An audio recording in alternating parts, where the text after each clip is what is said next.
morning and welcome back to WCQR's Good News. I'm Christian Studer. And as you can see, I'm no longer at my house. We're back at the office and I no longer have to worry about my kids interrupting another Good News video. Hey Christian, by the way, the newbie has to take out the trash, okay? Thanks a lot, buddy. See you later. So, even after those shenanigans, it is great to be back. We are still staying a good social distance away from everyone here, but it's great just to be here. Man, oh man, just moments ago, the National Guard, yes, you heard me right, the National Guard just flew over some local health departments to show appreciation for our healthcare workers for National Nurses Day. Take a look. Wow, what a great way to make sure our healthcare workers know how much they mean to us. Now, during this time, there are some people, though, that we haven't talked very much about. And that is the foster kids, the foster parents, and everyone else in the foster care system. So, from everyone here at WCQR's Good News, thank you. Thank you, foster parents. Thank you, caseworkers. Thank you, everyone who's involved in taking care of these kids. Now, let's go ahead and hear from someone who is leading the way in providing hope to these kids. Rhonda Paulson, take it away. Hello, Christian Studer. Hello, WCQR. I am so excited to be part of some good news. My name is Rhonda Paulson, and I'm the founder and executive director of Isaiah 117 House.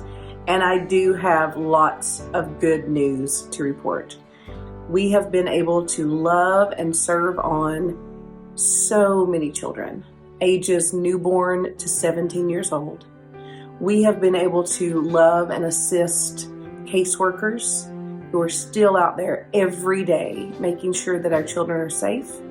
And we've been able to love and give support to foster parents.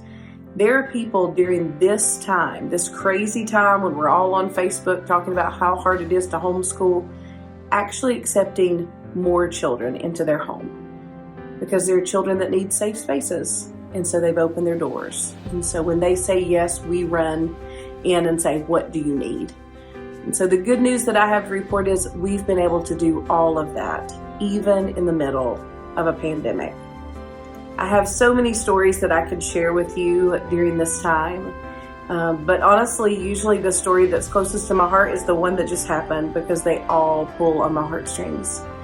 But we just recently had a 13-year-old boy, and while he was at the home, he put together a puzzle, and it was a puzzle of a log cabin and a creek, and it had some rocks by the creek, and then he left some candy on top of the puzzle and told the Isaiah 117 House staff that he wanted to do that for them. It's amazing to me to see how these children react to a totally safe, neutral space, to a home that's there just to look them in the eye and say, what do you need? And the ways they want to give back, the ways they strive to say thank you, the ways they react to that love. And so this 13-year-old, this little boy, made a puzzle and put candy on it for us. And as the program coordinator was starting to clean up, she looked at the puzzle, and on one of the rocks was the word Isaiah. And so she's going to glue that puzzle and she's going to frame it, and it will forever be a reminder in one of our homes of a sweet little boy who'd seen too much. But on this day, in the middle of this pandemic, in the middle of all this crazy, he received the love that he needed, and there was hope when he left.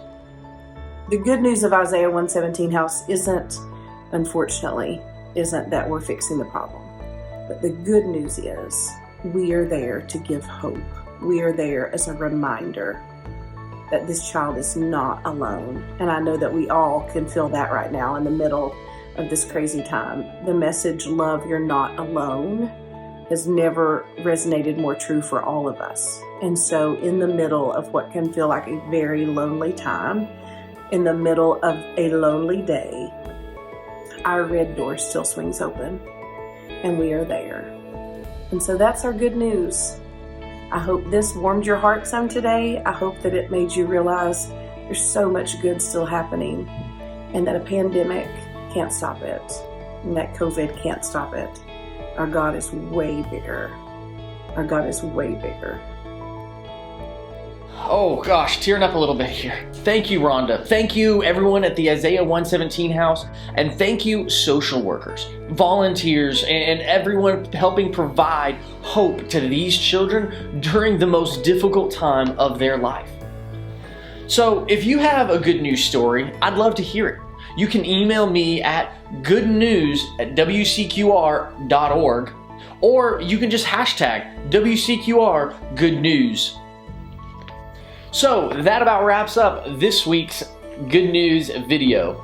Something that I love about being in the office though is I can now stand up and not have to worry about what I'm wearing. So from everyone here at WCQR's Good News, keep sharing the good news.